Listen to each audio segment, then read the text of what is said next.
pop over live.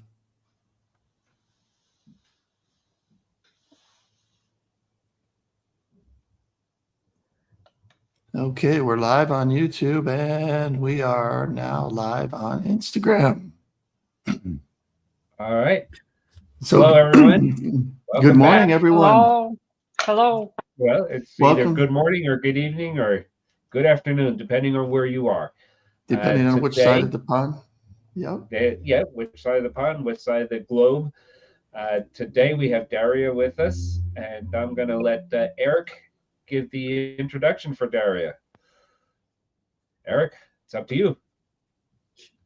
Yeah, welcome to another edition of Meet Your New Neighbors, where we meet another interesting guest each week. Today we are interviewing Daria, who is a product designer, and she is one of the honest product designers. Um, and so we are talking to her today about her journey, and we have got a few interesting questions to share. So thanks for tuning in to another interesting discussion like we do every week. Okay. And I would So, like to just to ask Daria to start us off. Tell us a little bit about yourself and what your path has been like, and how did you arrive at your current professional role? Oh, it might be interesting. I think I started with my education in economics, marketing, and it was quite interesting but boring. Classical economics, marketing strategies, how to sell, I don't know, steel or some metal things, or how to manage with hair salon. It was really boring, and I've tried to find out what can I do with my knowledges in techniques. So I found one interesting startup communities. I found out that there is such things as startups, where you can create something new and then just earn a ton of money. For 21 years old girl, it was a great new world of opportunities. Um, and what's interesting, there were too many technicians, IT guys, and no people who understand anything in marketing or economics. So it was a great field for me. Everyone comes to me and asks, Daria, what we can do to sell this thing we made. And I was the one who knows what to do. Of course, first of all, it was really difficult because I don't know nothing about IT, about techniques, about computers, nothing. Um, so I try to figure it out and how it all works. I ended up my university with advertising company for IT products. Of course, it was simple websites or internet shops or something very, very simple. But it still was much better than my classmates do because they worked, I don't know, in some factories or little businesses, grocery stores, or something else. So it was the first fresh start. Of course, I have not too much clients, maybe two or three. My first clients was a company that made baths and toilets. I didn't know nothing about toilets and baths, but In a year, I figure out how it all works. We done some advertising for them, create a website, CRM system, integrated CRM system. It was a big step for a little girl who didn't know nothing about IT 2 years before that, I think. And then I realized that my little advertising business is too small, and I need to learn something more about marketing technologies in IT and go for a normal work for normal people from 8 to 6 to learn something more. I went to web studio where older and more oh, I forgot this word. Oh, Well, that's a really interesting background. I've worked with a lot of people in my consulting career that were in your position, that came from a marketing background, and it's very interesting to talk to people from your background that came from a non-technical background and moved into the technical marketing side. So, well, you're focused on mainly product growth these days? those days, yes, I'm focused on product growth, but 10 years passed. Yeah, 10 years passed. It was just Facebook, Instagram, Google advertising, some Excel tables, some statistic, mathematic models to try to figure out how much money should we spend on advertising to earn some extra $200 a month. It was much simpler. Of course, today it's more complicated, more interesting. Today it's about how we can design our product to sell it to more and more people, how we can do our product more stable, more efficient. How could we sell it in other countries according to their laws and cultural traditions? It's became much bigger than just advertising. Okay. You mentioned other cultures and other. Do you find that there's a big difference in advertising and sales between different countries? I think your history includes both Russia and Kazakhstan, correct? Oh yeah. At the beginning, I think it was 12, 10, 12, 11. I just worked with Russia, Kazakhstan, maybe Ukraine. It was okay to work with Ukraine those times, and it was quite understandable how to sell things to people with the same cultural traditions or with the same taste, but in I think 2014, 2015, I started to work with Europeans, with Americans, with Asians, and I realized that there is great difference between those countries, between those regions. For example, if you want to sell something to the Russian market, it's okay just to lower the price, just to show some great discount, and it will work.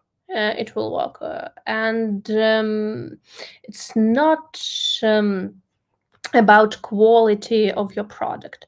But if you try to sell it to Europeans, the same product, you faces with a problem that they don't care about price so much. They care about how this product stable.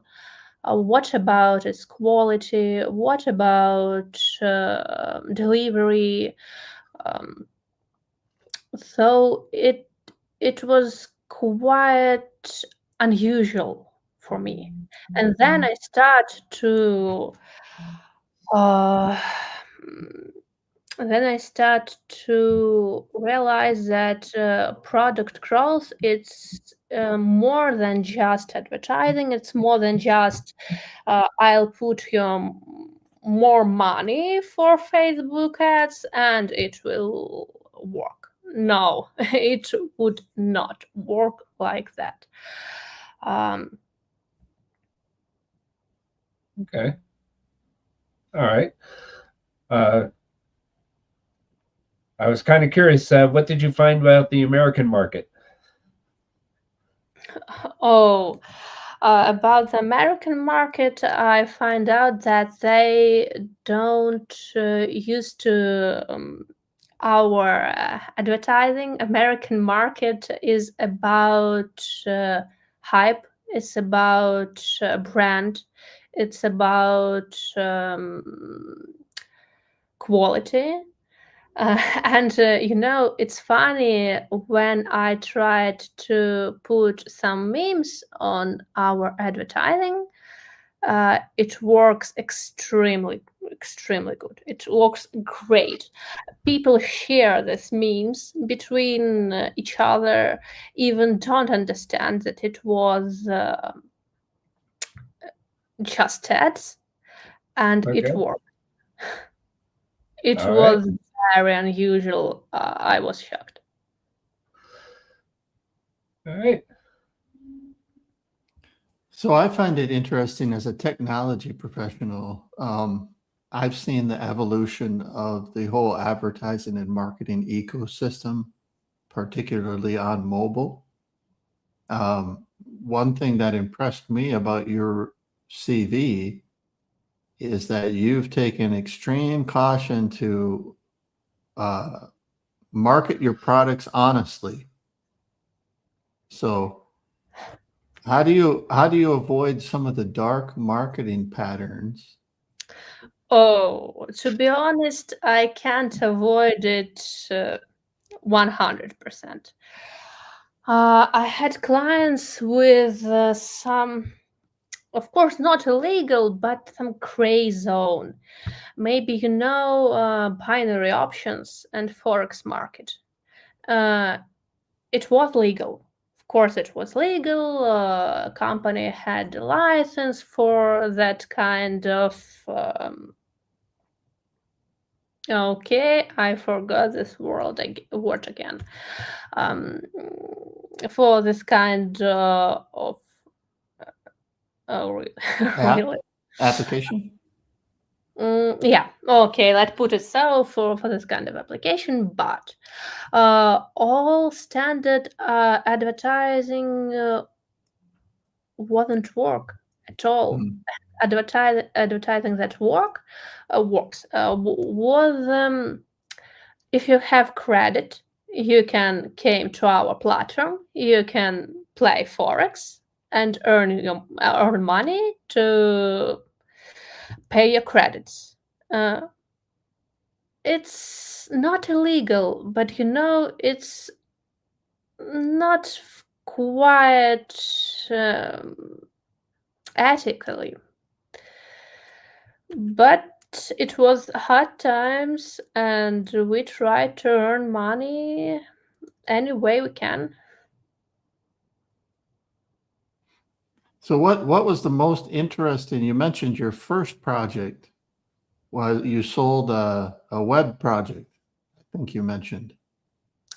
Oh, my first project was when I sold startups. It was like that. I came with 2 or 3 IT guys to some Russian investors and tell, "Oh, we have such a great project. We can sell it. We can sell our product to, I don't know, 100,000 people or maybe a million people, and they will buy it. So please give us money so we can launch this product." Nice. So you were in charge of those pitches? Yeah, I Yeah. was in charge for those pitches, and we even got money, but no product or from all that stuff. Never earned something. So what has been your favorite project of all your projects? Oh, oh, it's tough, I know, I put you on the spot. It's yeah. This project was never launched, but my favorite was to put QR bars on gravestones for people who will come to the cemetery, scan this QR bar, and saw uh, social media's page of. Yeah, Mhm. it's interesting, but quite dark. But but it's a service that would be interesting to a lot of people. It's a needed service. Maybe, but it was never been launched. It was just great idea. Yeah. So it sounds like you have a lot of ideas that you have yourself as well that you have come up with over the years, and you've worked with a lot of interesting teams and a lot of interesting projects. Yeah, but it Um, was not mine ideas. It was ideas, other ideas. yeah, And I was just, a man who came in the room and said, "Oh, your idea is so stupid, you can't sell it to anyone." Or, "Oh, your idea is great, we can sell it, we can earn, I don't know, $1 million. yeah. And So now your I'll job was tell you how to do it." you were Yeah, challenging the developers, challenging the tech geeks. yeah. I like that. I like that. So what are you currently working on? Are you able to talk about that, or is it secret? No, it's not a secret. I think I would not tell all details, but in general, of course, I can tell. Nowadays, I'm working with mobile games, with some little IT companies who just launched their products on market. It could be mobile games, it could be some services. I came to them, watched their product, and tell something like that. Your product is good. We can sell it to, I don't know, 5,000, well, by 5 million people. We can earn money, or we can sell it. We need some changes. We should work for quality, stability. I don't know. We should do marketing research or to make some mathematical models, prognostic mathematical models, to understand whatever we can sell it or not. It's quite boring because there are so much Excel tables, numbers, and so on and so forth. So I don't think it's such part that we should discuss long, because it's really boring. It's about numbers, and numbers. Yeah. No, the point of I would agree. I think our audience for this discussion, I don't find it boring. I'm a tech geek. So I find all those numbers interesting because what you do is very valuable for our audience who is not in the tech world. There are so many apps and so many solutions that are launched every day. It is almost impossible to cut through the noise. So if someone has been successful at marketing a game or a product in this tech environment, I am very impressed as a tech guy. Great.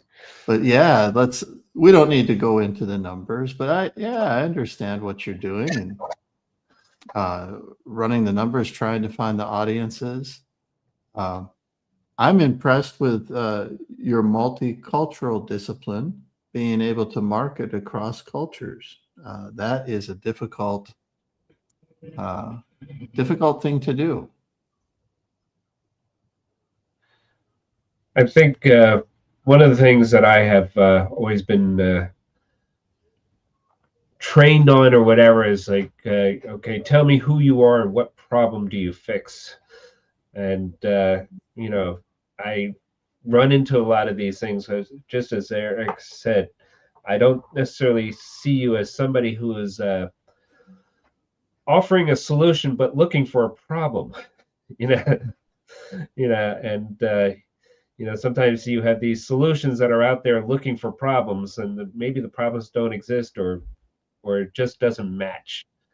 Oh yeah. What would you say is the let's shift a little bit to a different topic here, and it says about hobbies. Hobbies is not necessarily a word we use anymore, but what do you do when you're not working? Oh, when I'm not working, I'm sleeping. Okay. Okay. I have had one great hobby. It's civil aviation. I love aviation. I've spent a ton of hours in aviasims. And if I wasn't marketing guy, I would probably want to be a pilot. Nice. Do you have your pilot's license? No, it's very difficult to get pilot license in Russia or in Kazakhstan. You should be very healthy. You should be, I don't know, something about astronaut health. It's really hard.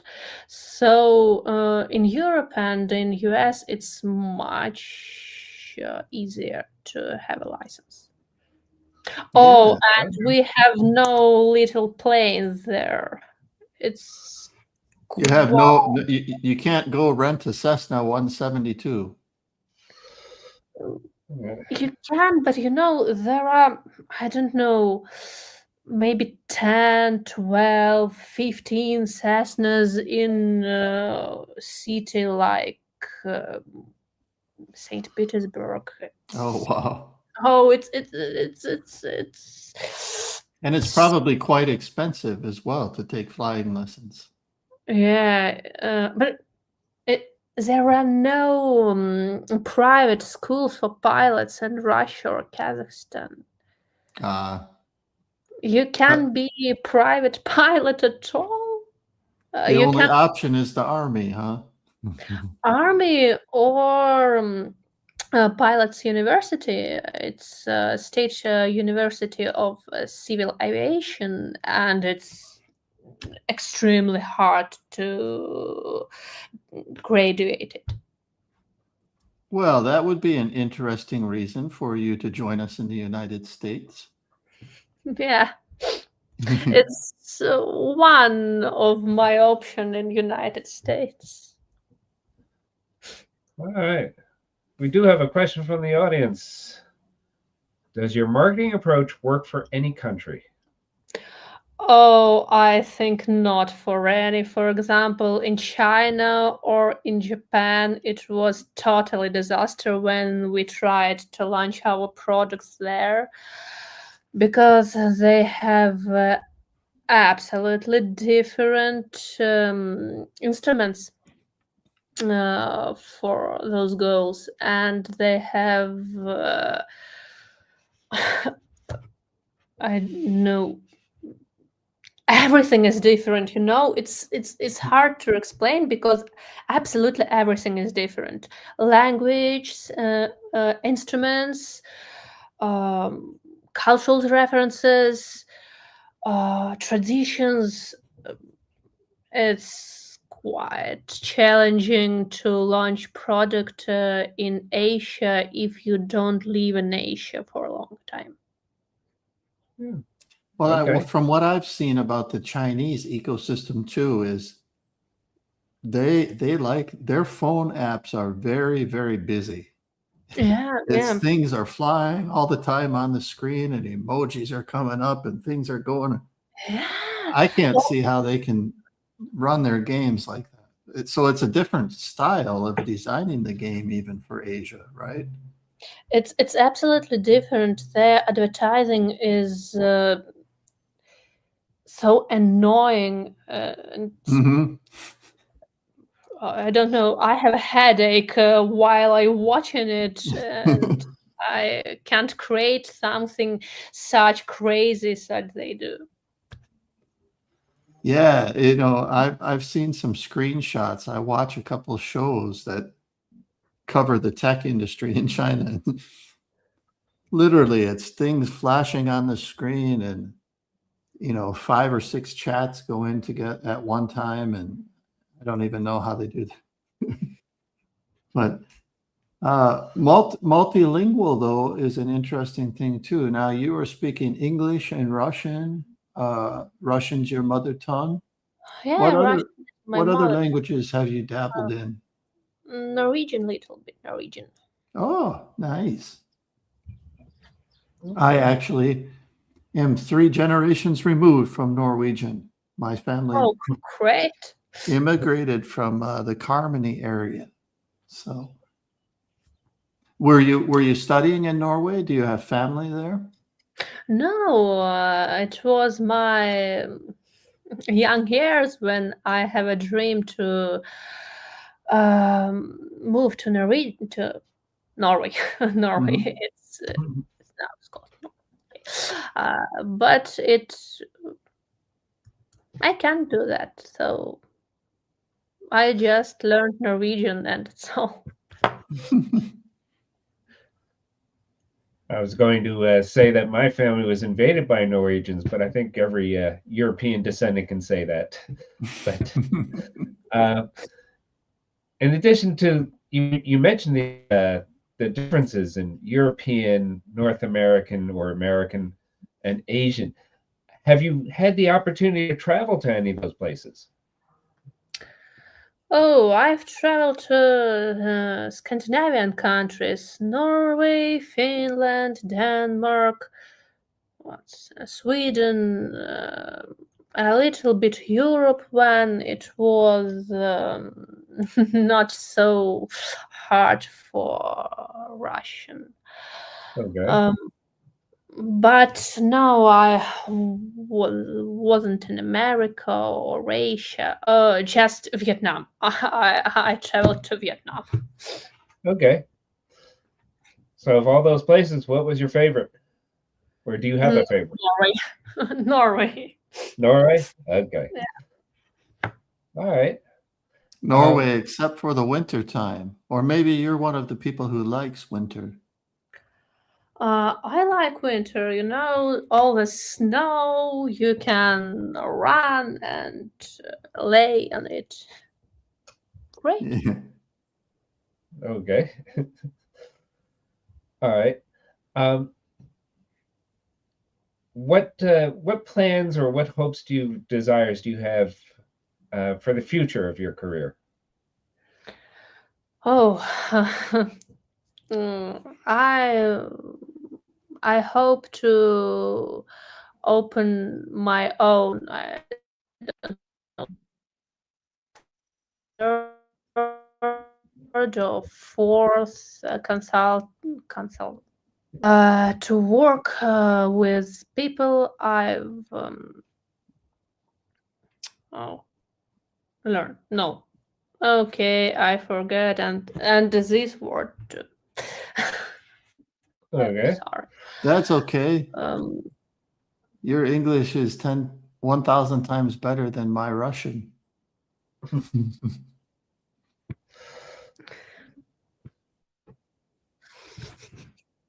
oh, Okay. okay. Let's came back to the previous question. I helped some people to learn. Sorry.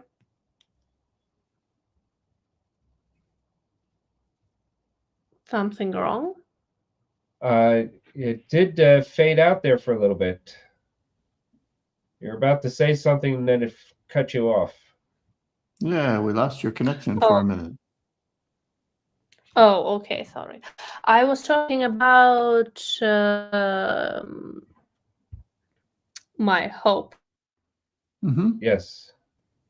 And it again. Yes, I faded out again. Sorry. Okay. Something strange with my internet here. I think it doesn't like that I'm talking about my hopes and dreams, so maybe we can just discuss some other question. The internet gods are listening. Yeah. No, All right, that's let's go back to your interesting. work. What would you say was your most difficult situation, or difficult client, or difficult decisions that you had to make as a consultant? It's quite interesting question because my most difficult decision and my most difficult challenge was not about my work. In my work, it's all just clear and standard, and you just done what you need to do, and it's okay, and it works. But the most challenging thing in my life was to make a decision about to leave Russia when the war starts. If we can talk about it, or it is bad subject to discuss. No, we'd love to hear your experience if you're comfortable with talking about it. Yeah. You can Okay, say whatever you want that you feel comfortable with. okay. If we're talking about hard decision, that was the hardest because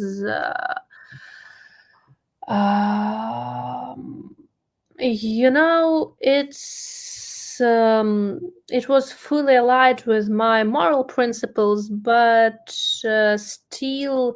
Um, I don't know how to explain it. When I left, I knew I was lost a lot.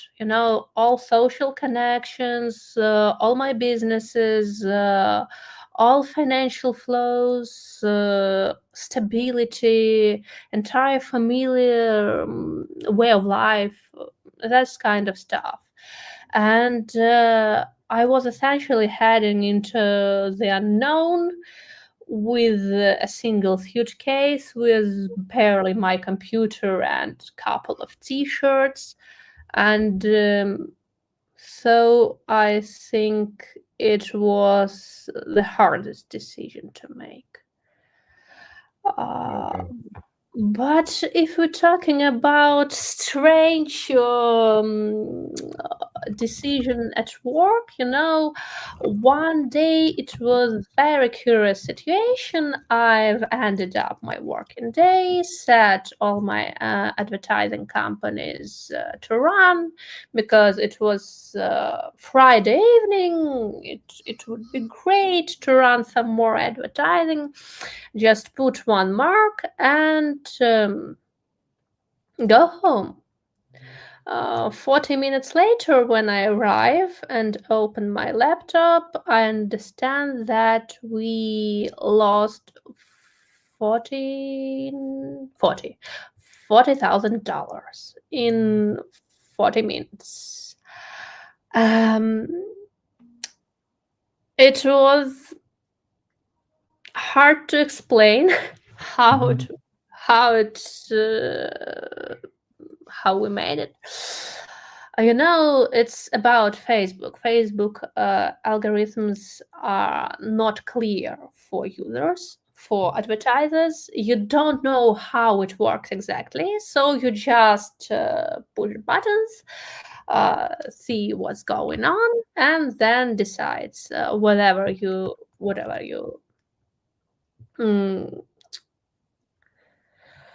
will continue to do so or not. And at that time, it cost me thousands and thousands. It was quite nervous situation. But at least you learned something from it, didn't you? Oh yeah, at least I learned something. Yeah. Okay. You mentioned the relationships, and I know it's difficult, and I don't want to put you in a situation where you are too uncomfortable, but you're still in contact with members of your family in Russia, correct? Yeah. Okay. All right. And I guess, how would you say, are they supportive, or are they maybe not so much supportive? Oh, they not so much supportive. It's a really tough situation because of psychological effect of leftovers. Let's put it so. Yeah.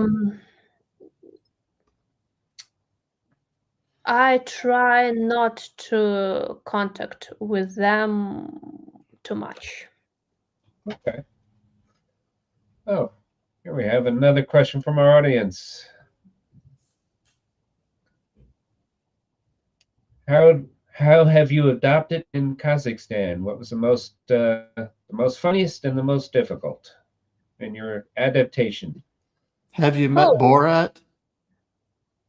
I was, I was born in Kazakhstan and lived when I was 12 years old. So when I came back, it was not so hard because I knew the city. I can recognize, streets or some shops or buildings. It was like, when you came back from a long trip. Okay. Oh, Yeah. all right. I think she missed your comment there, Eric. What? About Borat? Yes, about Borat. Okay. Borat is banned in Kazakhstan. Oh, okay. I can't imagine why. Yeah. And actually, they filmed the movie in Romania. Yeah. Yeah. Not in Kazakhstan. Even not in Kazakhstan. It was my experience with that movie was it was one part laughing and one part hoping that nobody saw me laughing. That type of stuff. So it was there's things where he just went a little bit too far. But that's a British comedian for you. Anyway. So Yeah. what do you like about Kazakhstan? Are there foods and things that you like in Kazakhstan, and what do you miss from Russia? It's warm here. It's much warmer than in St. Petersburg. Um, People are more friendly and open-minded. We have not such a long winter here in Kazakhstan, and we have mountains, very high, very beautiful mountains. I think it's all. It's all. And what I miss? I don't think I miss something too much. You're not missing the winter, it doesn't sound like. I can fly somewhere and it will be winter in there. It's not such a problem, you know. Yeah, If you want winter, just hop a plane and. I agree. I live in California. Okay. Nah. Yeah, I live in the opposite side in Pennsylvania, Philadelphia. Here we have a question. What is your favorite state in the USA, and where would you wish to live if you came here? Oh, it's fun, but my favorite state in the US is Maine. And I've never been there, of course, but it's because of Stephen King. I like Stephen King. Okay. And I absolutely obsessed with the idea to came to Maine and to live here for I think 2 or 3 months to see with my own eyes what's he reading about. Ah, okay. Have you talked to Constantine about his experience in Maine? Oh no. Yeah. Our fearless co-leader Constantine spent several years in Maine, both in university and I think he lived there too with his family. Yes.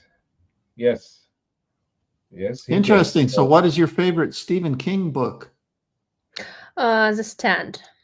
Ah, good choice. Okay. It's a Yeah, long book.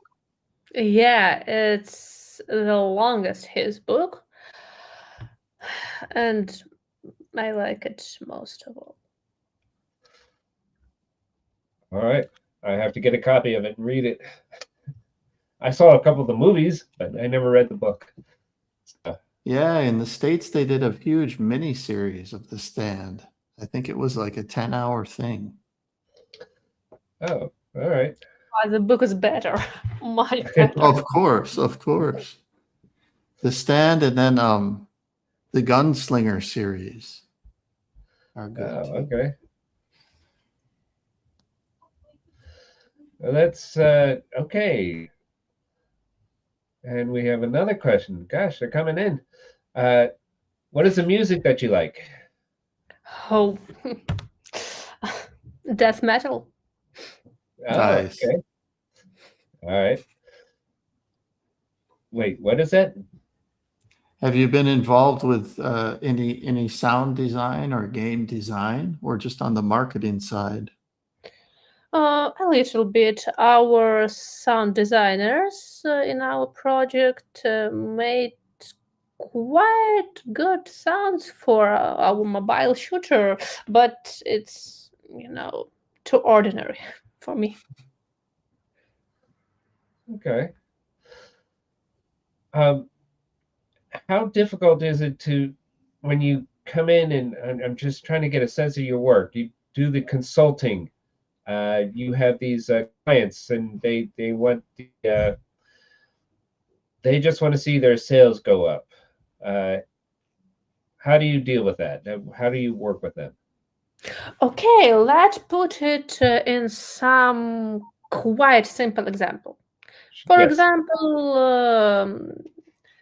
I have a little homemade factory making birdhouses. Okay, let it be birdhouses. Good wooden birdhouses, and we sell, I think, let it be 100 birdhouses a month. And at some point of time, we realized that we can sell only 100, but we need more money. We need to sell more birdhouses. And then I came and tried to figure out what's wrong with those birdhouses. Maybe it's not such a good wood. Maybe your factory works inefficient. Mm, Maybe we can add to our birdhouses something interesting. I don't know, feeder, streaming camera, or some fancy functions to stream video from our birdhouse to YouTube and earn money, or something like that. Then I try to figure out where do you try to sell your birdhouses. Maybe you try to sell it just in your neighborhood. Little neighborhood, not too much people. You can't sell too many birdhouses there. And trying to figure out whatever we can sell our birdhouses somewhere else, and maybe try some different selling approaches. I don't know. Maybe we should film some TikTok videos about birdhouses and birds, and I don't know, any other stuff, interesting stuff. Maybe we can ship our birdhouses to other regions, and all this stuff. It's about my point of interest. It's my work. Try to figure out what's wrong. If everything is wrong, what we can add. If we can add something, add that, and try to figure out how do we sell it, to whom, and what type of channels can we use to sell it. Of course, it's not about birdhouses. It's about mobile games and IT products, accountant services, I don't know, bank apps. But in terms of birdhouses, I think it's easier to understand. Yeah, that's a great example. What I find interesting in your example and what I find difficult as a technologist is there are so many signals that are out there. So Yeah. so how do you cut through the noise and You come up know, with it? Yeah, it's just so much data to cut through, you know? it's like a detective work. Mm. You have a great black box. You can try to open it or try to analyze signals that goes in and goes out, and try to figure out what's going on. And that's what I find most businesses lack is they get overwhelmed by the signals and they need someone like you to help interpret what most businesses have so many analytics and so much data that they don't know what to do with it. Yeah, of course. I think it's not such a problem for big companies where you have project managers, 10 or 12, or I don't know, 100 analytics designers, quality assurance engineers, and so on and so far, and it would work somehow. But for little businesses, young projects, they can't afford all this stuff. But they still had such questions and problems. Yeah, that's where we need honest people to come and help evaluate projects like that, because I do see there's a lot of scamminess in the industry of get rich quick and whatever kind of advertising scheme that you can come up with. So it's interesting to have an honest person doing the detective work. I kind of agree with that. One of the things that you mentioned earlier, especially about the American market, how it's a lot of hype, and every time when I'm dealing with whether it's a product or a service, I get a lot of hype. I get the talk about how great it is, how wonderful it is, but they never get to the point where, do I actually need it? Oh yeah, it's you not know, American problems. I think it's problem yeah, of modern world. yes, so it's how I always frame it is okay, what problem do you fix? And if I don't have that problem, then I don't need that. I don't need shoes if I live on a beach, that type of stuff. So Oh, yeah. that's probably a horrible example, but you know um, but that's the main thing how I look at it, and I think it's very important to stick to that. All right, let's see what we have here. Do we have? Okay, we talked about some of your. What would you do in Maine and when you're not working? Do you ski? Do you do anything like that?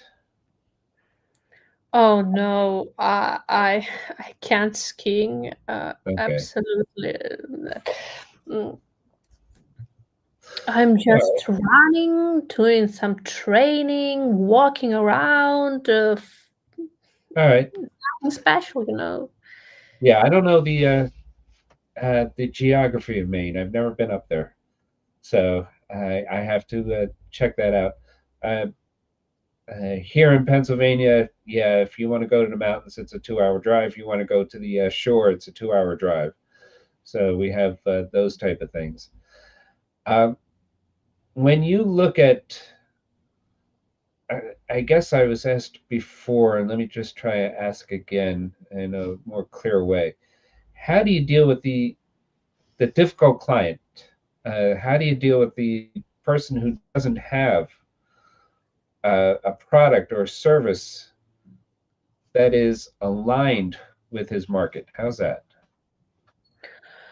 I try to tell honestly that your product is not fit for your market, and maybe you should do something else. I know it's not polite maybe, but it's honest, because you can spend years trying to sell or to improve something that don't need to be sell or improved. Yeah. Okay. All right. Yeah, that does make sense. You're not trying to, I think, as we say, put a round peg in a square hole, or is it a square peg in a round hole? You know, you're not trying to force a solution where it doesn't fit. Okay. Um, when you said a little bit about, and I wasn't clear or whatever on my understanding, if I understood it, what, well, number one, do you work mostly by yourself or do you work with a team? uh, let's put it so, I work with a team I made. Okay. uh, You work with a team that you made. So you work yeah with a team. Okay. yeah All right. And obviously, I think that's the kind of like the way we go. We're here as a team here also in the same brain. So it's that type of thing. Uh, what difficulties do you think you find in your work, as you're saying that you're not a big corporation? If you were a big corporation, would it be different? How would it be different? Oh, it would be extremely difficult to wake up in the morning and came to office and sit there for 8 hours in beautiful fancy suit. I think it's the most difficult and challenging thing for me about All right. working and in big corporation. Did you ever work in such an environment? Yeah, I have, I think, 2 or 3 years experience of working in such companies, and it was awful for me. Of course, maybe for someone else, it's a great opportunity, or maybe they like it, but not. I agree with you, Daria. I used to be in the corporate world too. And I Yeah. appreciate not having to put on a suit and tie and sit in a cubicle for 8 hours. Oh, yeah. I never imagined myself not doing that. Let's put it that way, because I went through, let me see, kindergarten when I was 5 years old, and then from first grade all the way through my high school years, yeah, I had to wear a jacket and tie. Yeah, so, Dennis was born holding a briefcase. yeah. So I took a few years off for my college studies, or university studies, as you would call it, and then I went right into the old suit and tie routine, and yeah, where you had to be at the office at a certain time, and you had to stay for a certain time. You could stay, at least until about 4 or 5, or until when the boss snuck out, that type of stuff. Then you could sneak out after him. But it was always a difficult transition for me to go into the freelance and whatever. But I also know that people like have do better in the freelance environment and whatnot. So So enough Daria, about me. what games are on your phone right now? What game are you playing? Do you play Oh, games in your I free have absolutely no games on my phone. time? Uh, She knows she doesn't want to be tracked. Yeah, it's time killer. It's no. I would not play games in my phone. Computer games, maybe, yeah, I playing sometimes, but not in my phone, no. Isn't it funny how we are in IT, we are like that? I am the same way in IT. Is you know, for example, social media. I'll get on social media all day to promote for my clients, but I'm never on social media myself Yeah, me too. I because I have no Instagram or Mhm. no, my own Instagram or Facebook. Um, no, we should, have a clear space from our work. Absolutely. That's a great it's philosophy. it's quite remarkable to me that those who sell them don't play them. Yeah, Yeah, that should if say that makes sense. something. Is that the Pardon me? people that work, that should say something if the people that work in social media don't use it themselves. Correct. Yeah, it should be a cautionary tale for all of us. But then that takes away your business and Yeah, whatnot. Yeah. So, uh, okay. Um, yes, I think we've actually covered a lot here, and we're coming up on the end of the hour. Daria, is there anything that you'd like to tell us as we Mm, say wrap this up? I don't think so. Uh, Oh, I have very any well. ideas. Somebody wants to know, are you Android or iOS, Mac or PC? Oh, Android and Linux. Unix. Oh, okay. All right. I have no idea what any of that means, but that's okay.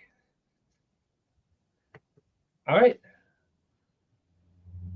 Eric, Well, if you'll just wrap us up. We're at the end of the hour. Thanks, Daria. Thanks for joining us. And thanks again to the audience for joining Meet Your New Neighbors. Remind you to, as we always say, like, subscribe, hit the bell. And if you have the means and would like to check out our mission and message further, check us out at braindrain.work. We take donations. It is the giving season. And I'll remind you, for those of you in the US, the end of the year is coming up, and it's a perfect opportunity to reduce your tax burden. So if you need to get rid of some money, we'd love to take it off your hands. And we are getting ready for next week.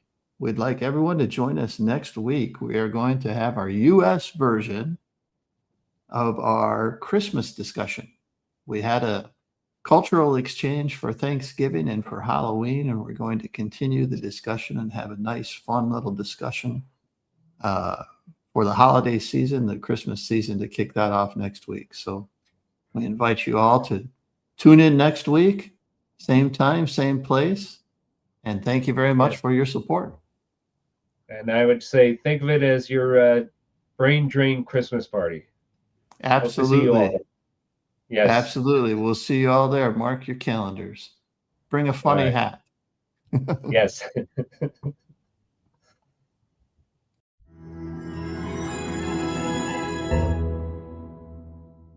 Thanks for tuning in.